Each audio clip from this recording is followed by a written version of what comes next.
Shorthand English Senior, May 1991. Get ready. Start.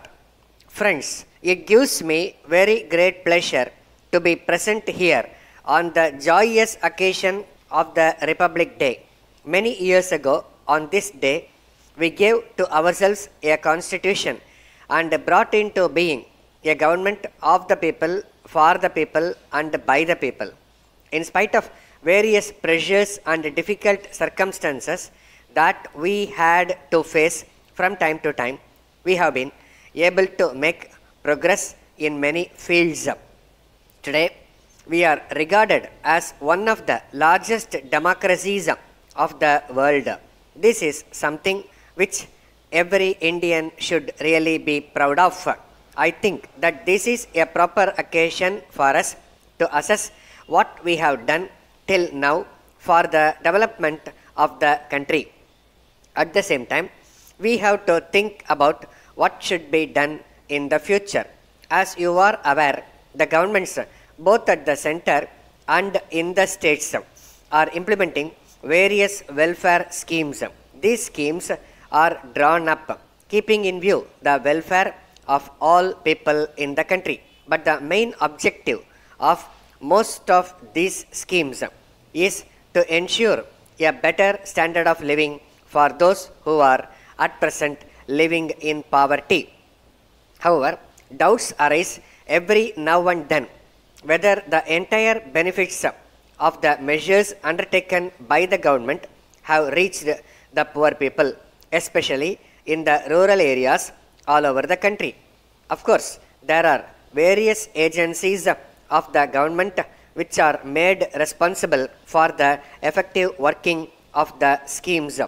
But the success of the various plans launched by the government depends to a large extent on the cooperation of the general public.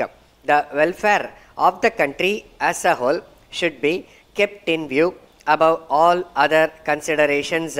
We should not at all give room for differences arising among the people on the basis of class, caste, religion, and region. Every man or woman should care for the well-being of others in the society instead of keeping in view his or her own selfish interests. If such an attitude is created in the mind of every Indian citizen, I have no doubt that our country will be able to become one of the most developed nations of the world. I hope that the young men and women who have gathered here on this occasion will take an active part in all efforts in this regard. I think it is my duty to say before concluding a few words by way of giving a special advice to the school children who have assembled here in large numbers.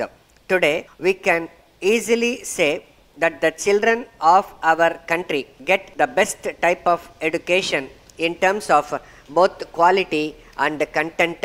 But the students should realize that they should not confine themselves just to learning whatever is taught in a school or college.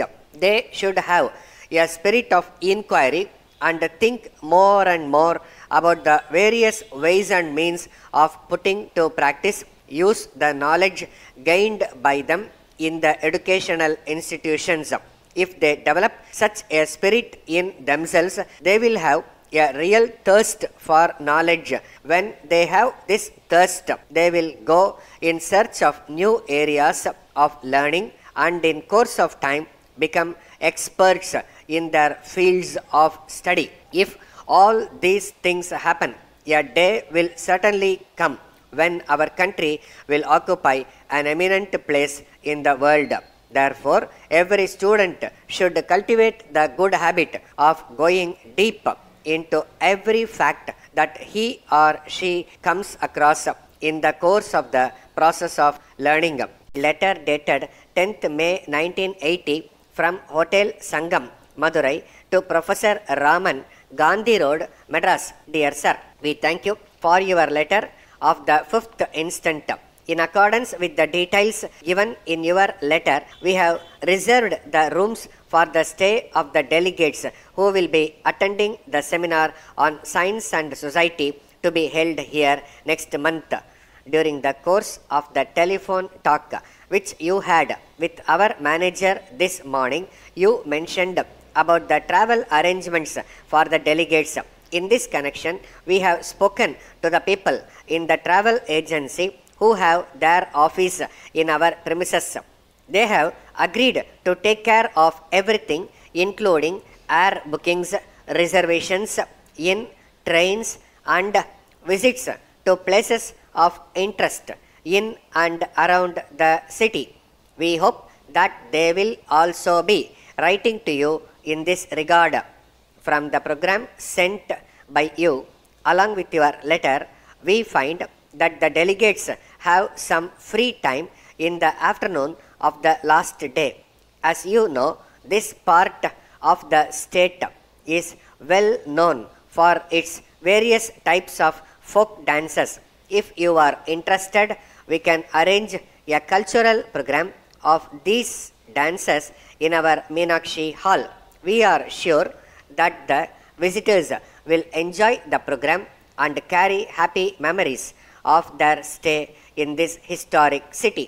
We look forward to hearing from you in this regard. Yours faithfully. Stop.